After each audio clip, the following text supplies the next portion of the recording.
안녕하세요. 자유교회 이진우 목사가 보내드리는 아침 묵상입니다. 오늘도 예수 그리스도의 향기를 내는 복된 하루가 되시길 바랍니다. 2월 22일 월요일 아침 묵상입니다. 오늘은 사도의 가르침을 받아라는 제목으로 사도행전 2장 40절로 42절의 말씀 묵상합니다. 또 여러 말로 확증하며 권하여 이르되 너희가 이 패역한 세대에서 구원을 받으라 하니 그 말을 받은 사람들은 세례를 받음에 이날에 신도의 수가 3,000이나 더하더라. 그들이 사도의 가르침을 받아 서로 교제하고 떡을 떼며 오로지 기도하기를 힘쓰니라. 사순절 5번째 날입니다. 한 주간도 예수 그리스도의 고난을 깊이 묵상함으로 고난을 통해서만 깨닫고 누릴 수 있는 은혜가 있기를 바랍니다. 사도행전 1장과 2장의 말씀은 장차 전 세계를 향해 복음을 전하게 되는 예루살렘 교회가 세워지는 과정을 보여주고 있습니다. 죽음에서 부활하신 예수님은 하늘에 오르시기 전 제자들에게 예루살렘을 떠나지 말고 하나님께서 보내실 성령을 기다리라고 말씀하셨습니다. 사도와 함께 따르던 무리들은 다락방에 모여 기도하던 중에 하나님께서 보내신 성령의 세례를 받았습니다. 성령 세례를 체험한 이들은 자신들에게 임한 성령의 능력으로 세계 각 나라의 언어로 하나님께서 하신 큰 일에 대해 말했습니다.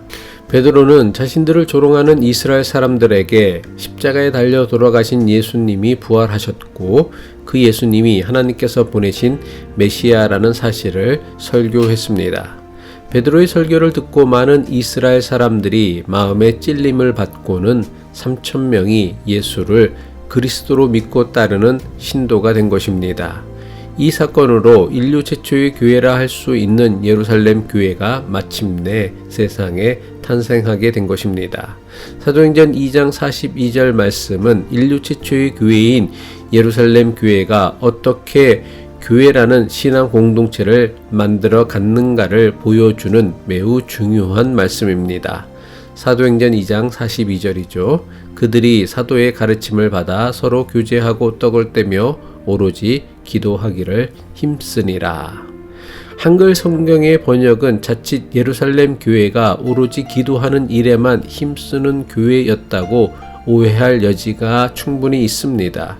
실제로 많은 목사나 교인들이 이 구절을 가지고 교회는 오로지 기도하는 일에만 힘써야 한다고 주장합니다.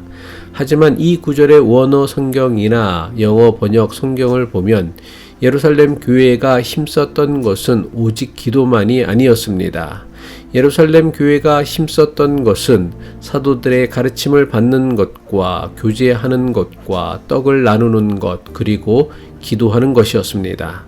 사도행전 2장 42절의 말씀은 예루살렘 교회가 오로지 기도하는 일에만 전념한 것이 아니라 4가지 일에 모두 전념하였다는 말씀입니다.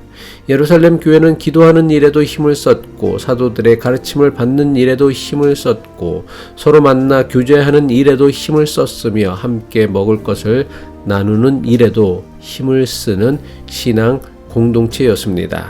다시 말해 예루살렘 교회는 4가지 사역이 적절하게 균형 잡힌 신앙생활을 한 것입니다. 어느 한쪽으로만 치우친 신앙생활을 하지 않았습니다. 기도를 강조하고 중요하게 여기는 사람들은 성도들 간의 교제나 나눔을 별로 중요하게 생각하지 않는 경향이 있습니다. 반대로 교제나 나눔을 좋아하는 사람들은 기도나 말씀을 배우는 것을 좋아하지도 않고 중요하게 생각하지 않는 경향이 분명 있습니다. 하지만 어느 한쪽으로 지나치게 치우쳐서 신앙생활을 하는 분들은 교회 공동체 안에서 다른 교우들과 잘 어울리지 못하는 경우가 많습니다.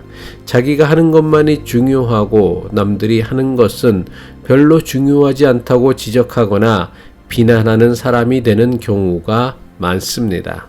사람의 기질과 성격, 가치관들이 다 다른 것처럼 신앙이나 영성에도 사람마다 더 관심을 가지거나 잘하는 것이 분명 있을 수 있습니다.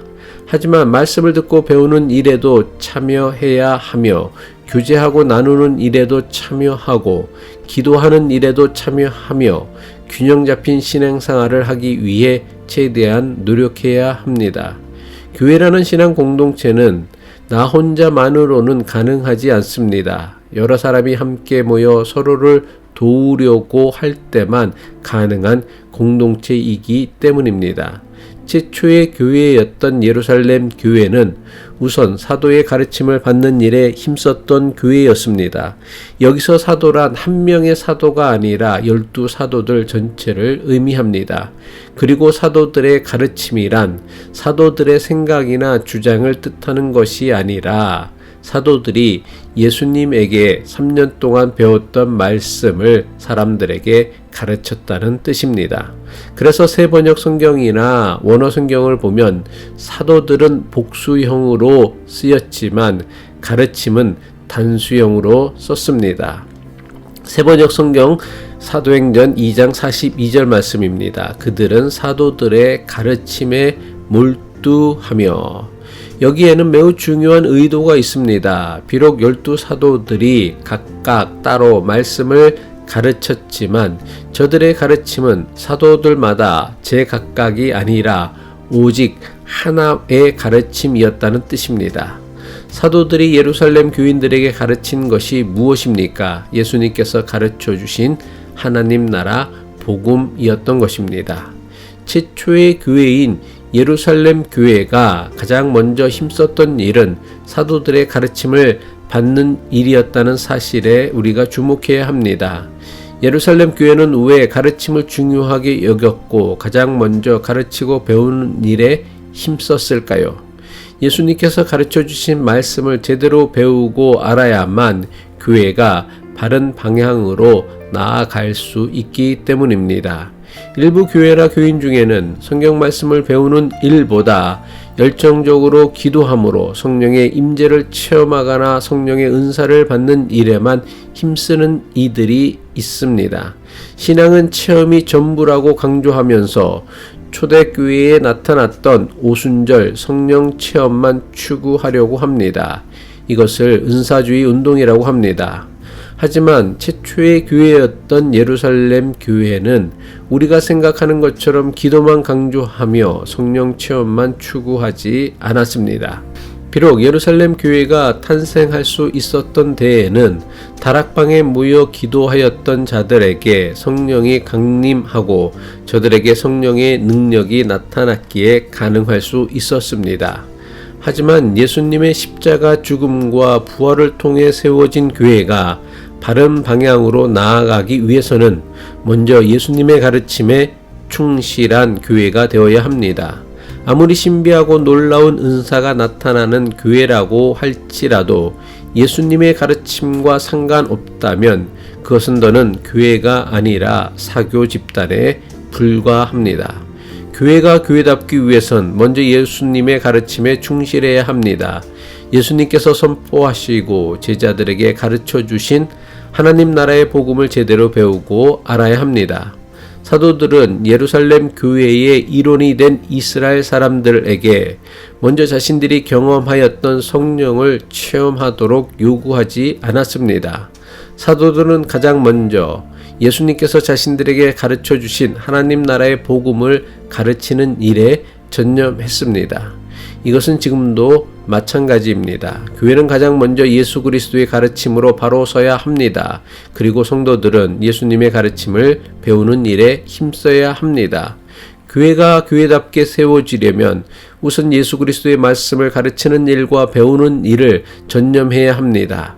말씀을 배우는 일을 게을리하면서 예수 그리스도의 교회가 되는 것은 불가능합니다. 기도하겠습니다. 최초의 교회 예루살렘 교회처럼 우리가 섬기는 교회도 말씀을 가르치고 배우는 일과 성도 간에 교제하는 일과 성도 간의 나눔을 실천하는 일과 기도하는 일, 이 네 가지 사역에 균형 있게 힘을 쓰는 교회가 되게 하옵소서.